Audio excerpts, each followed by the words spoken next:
श्री शिवाय नमस्तुभ्यम। हर हर महादेव। गुरुजी पंडित प्रदीप जी मिश्रा द्वारा झारखंड देवघर में शिव महापुराण कथा चल रही है।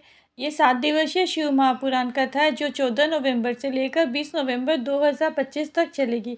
आज 20 नवंबर 2025 को विराम दिवस की शिव महापुराण कथा पूर्ण हो चुकी है।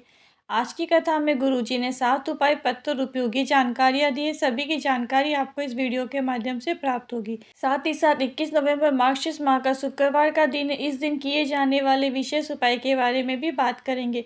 यदि किसी कारणवश आप आज की कथा नहीं सुन पाए तो पूरी कथा का रसतत्व आपको इस छोटे से वीडियो के माध्यम से प्राप्त होगा। आइए शुरू करते। कथा शुरू करते गुरुजी ने कहा, व्यक्ति जीवन में सबसे ज़्यादा सुख कब होता है, सुखी कब होता है? व्यक्ति जीवन में सुखी तब होता है जब सब में प्रत्येक चीज़ में अच्छा ढूंढने का प्रयास करने लगता है। बढ़ते हैं कथा की दूसरी विशेष जानकारी की ओर। गुरुजी ने कहा, यह कथा तो आज यहाँ पर विराम हो जाएगी। आज 20 नवंबर 2025 को पूर्ण हो जाएगी और इसके बाद आगामी शिव महापुराण कथा 26 नवंबर 2025 से शुरू हो जाएगी। और ये कथा जो कि होगी आरी डोगरी भानु प्रताप नगर छत्तीसगढ़ में शिव महापुराण कथा होगी। और कथा का समय रहेगा दोपहर को 2 बजे से लेकर शाम को 5 बजे तक। आप लोग कौन कौन इस जगह से बिलोंग करते हो हमें कमेंट कर ज़रूर बताएं। बढ़ते हैं कथा की तीसरी विशेष जानकारी की ओर। गुरुजी ने कहा, नदी के पास बैठो तो 2 क्षण नहीं बैठ सकते तो खड़े हो जाओ और भोलेनाथ के दर्शन करो और अपने मन की बात करें। वह शिव है, ज़रूर सुनेगा। बढ़ते हैं कथा की चौथी विशेष जानकारी की ओर। गुरुजी ने एक पत्र पढ़ा जिसमें लिखा था, मेरा बालक है, वो ना बोल सकता था, ना सुन सकता था, ना ही चल सकता था और ना ही देख सकता था। 2019 में जब रुद्राक्ष महोत्सव हुआ तब हम अपने बालक को लेकर कुबेश्वर धाम सीहोर आए थे और वहाँ पर उन्हें कहीं पर भी जगह ना मिलने के कारण वो गौशाले में बैठकर उन्होंने पूरी कथा का श्रवण किया। आंधी तूफान भी इस बीच आए, पंडाल भी इधर उधर हुआ, पर वो व्यक्ति से मस नहीं हुआ।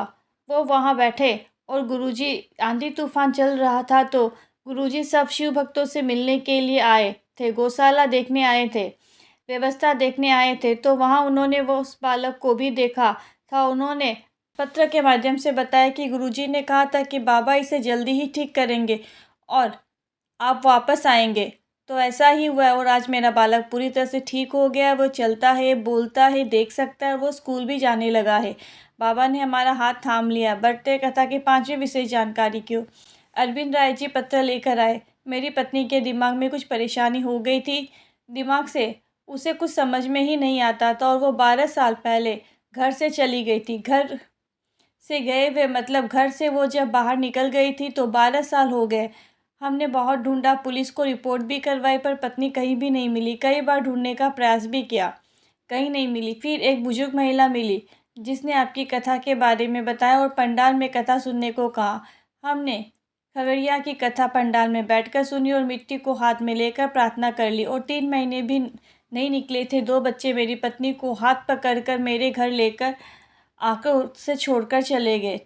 और बाबा की कृपा का मैं वर्णन करना चाहूँगा। 12 साल के बाद पत्नी अपने घर वापस आ गई है। बढ़ते कथा की छठी विशेष जानकारी की ओर। कथा इतने आनंद से चल रही है पर कुछ लोग किसी दूसरे पंडाल का वीडियो जहाँ झगड़ा चल रहा है, बाल खींचे जा रहे हैं, महिलाओं के साथ बदतमीजी की जा रही है, वो वीडियो में ये लिखकर डाल रहे हैं कि ये सीहोर वाले पंडित प्रदीप जी मिश्रा की शिव महापुराण कथा का दृश्य है। इस तरह की वीडियो से आप लोग बचिए जिन्हें कथा के माध्यम से बताया जा रहा है। इस तरीके की वीडियो हमारा नाम लिखकर इस्तेमाल हो रहा है और हमारा नाम बदनाम किया जा रहा है। तो आप ऐसी वीडियो से बचिए और बिल्कुल उसे सच ना मानिए। साथ ही गुरुजी ने एआई आवाज़ के भी वीडियो में बताया है कि बहुत बन रहे हैं जैसे गुरुजी के सेम आवाज़ लगती है, सेम वॉइस लगती है।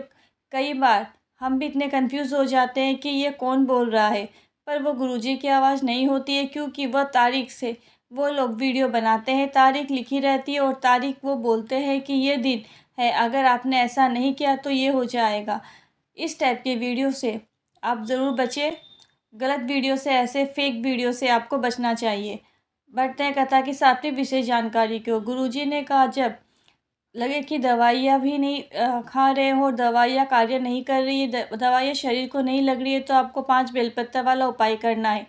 ये उपाय आप किसी भी दिन कर सकते हैं। ये उपाय गुरुजी ने भी 7 दिवसीय शिव महापुराण कथा में ही बताया है। अगर आपको लग रहा है कि रोग ने घेर लिया और वो ठीक ही नहीं हो रहा है, तो आपको 5 बेलपत्र शिवलिंग पर अर्पित करना है। 5 बेलपत्र जो आप लोगे कहीं से भी टूटी फूटी नहीं होनी चाहिए, बेलपत्र पूर्ण होनी चाहिए और बेलपत्र साफ़ सुथरी होनी चाहिए। और इसके अलावा जो पीछे का जो डंडल होता है उसे हमेशा तोड़कर ही बेलपत्र को आपको शिवलिंग पर अर्पित करना चाहिए। तो 5 बेलपत्र आप ऐसे ही ले लीजिए और पाँचों बेलपत्र को शिवलिंग के ऊपर अर्पित कर दें। कुंदकेश्वर महादेव का नाम लेकर अर्पित किया। उसके बाद 1 कलश जल आपको कुंदकेश्वर महादेव का नाम लेकर अर्पित करना है। इसके बाद आपने जो 5 बेलपत्र चढ़ाई है उसमें से 1 बेलपत्र आपको उठाकर ले आना है और थोड़ा सा जल भी झेल कर ले आना है। सुबह आपको जल का आचमन करना है कुंदकेश्वर महादेव का नाम का स्मरण करते हुए, और शाम को आपको बेलपत्र का आचमन करना है कुंदकेश्वर महादेव का नाम लेते हुए। ऐसा आपको करना है और साथ ही साथ आपको डॉक्टर को दिखाना है और डॉक्टर जो कहे, जो दवाइयाँ दे वो आपको लेना है। ऐसा करने से दवाइयाँ आपके शरीर पर कार्य करने लगेगी और आप जल्दी ही शीघ्र ही आपको रोग मुक्ति प्राप्त होगी। और ये उपाय आप कल यानी कि 21 नवंबर मार्गशीर्ष माह के शुक्रवार के दिन करके अधिक से अधिक लाभ प्राप्त कर सकते हैं। यदि उपाय से जुड़े आपके मन में कोई क्वेश्चन है, कोई क्वेरी है, तो आप कमेंट बॉक्स में टाइप कर पूछ सकते हैं। मिलते हैं अगली वीडियो में। श्री शिवाय नमस्तुभ्यम। हर हर महादेव।